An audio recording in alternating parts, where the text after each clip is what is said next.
मिलिए झीलों की नगरी उदयपुर के जल पुरुष के नाम से विख्यात स्वच्छाग्रही अनिल मेहता से।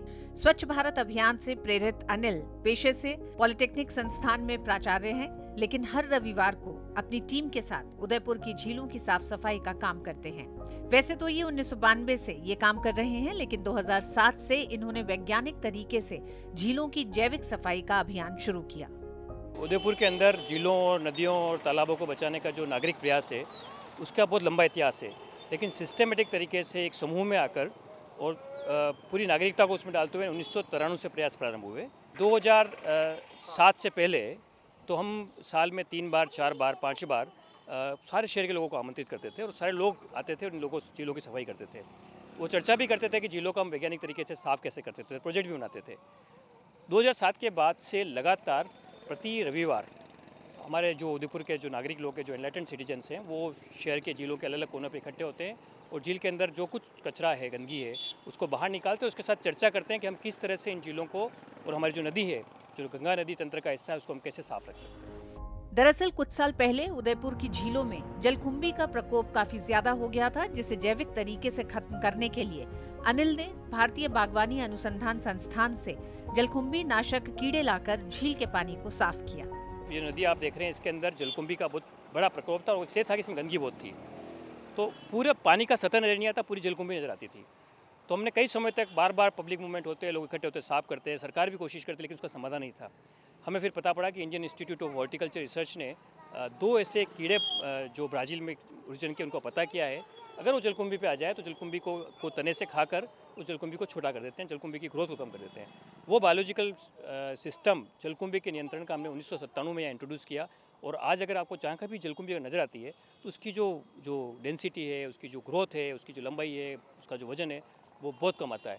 तो एक पहला बहुत सक्सेसफुल प्रयास बड़ी वाटर बॉडी में जलकुंभी का बायोलॉजिकल कंट्रोल। ऐसे फिर हमने इसी तरह का प्रयास हमारी नदी में भी किया और उसमें बहते हुए 200 मिलियन लीटर गंदे पानी को प्राकृतिक तत्वों से, पेड़ से, पौधे से, इन तरह की चीज़ों से हमने पानी को साफ किया। स्वच्छता ही सेवा है के मिशन को साकार करने में जुटी अनिल की टीम में 150 से 200 लोग शामिल हैं, जो पूरे शहर में 3-4 ग्रुप बनाकर काम करते हैं। ये जो ग्रुप है उसमें करीब 5 से लेकर 50 तक लोग होते हैं और ऐसे शहर में 3-4 ग्रुप हैं। इसके अलावा इंडिविजुअली भी काफ़ी ग्रुप हैं।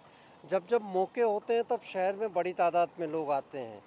प्रशासन की पहल से कई बार होटेलियर्स इसमें श्रमदान के लिए आते हैं, कई बार अलग अलग जो संगठन है वो सफाई में आते हैं, स्काउट्स के ग्रुप आते हैं, एनसीसी के ग्रुप्स आते हैं, कभी उत्तरांचल समिति जो है उनके त्योहारों पे वो लोग आते हैं, कभी बिहार की जो समिति है उनके लोग इसमें आते हैं और विभिन्न समाज भी अपने चुनिंदा दिनों के दिन यहाँ पे श्रमदान के लिए घाट पर आते हैं और वो हमारे नेतृत्व में, हमारे सहयोग से सारा श्रमदान करते हैं। अनिल की स्वच्छाग्रही टीम उदयपुर में डोर टू डोर कैंपेन पर, धार्मिक कार्यक्रमों व अन्य अवसरों पर झीलों में कचरा न डालने की अपील करते हैं।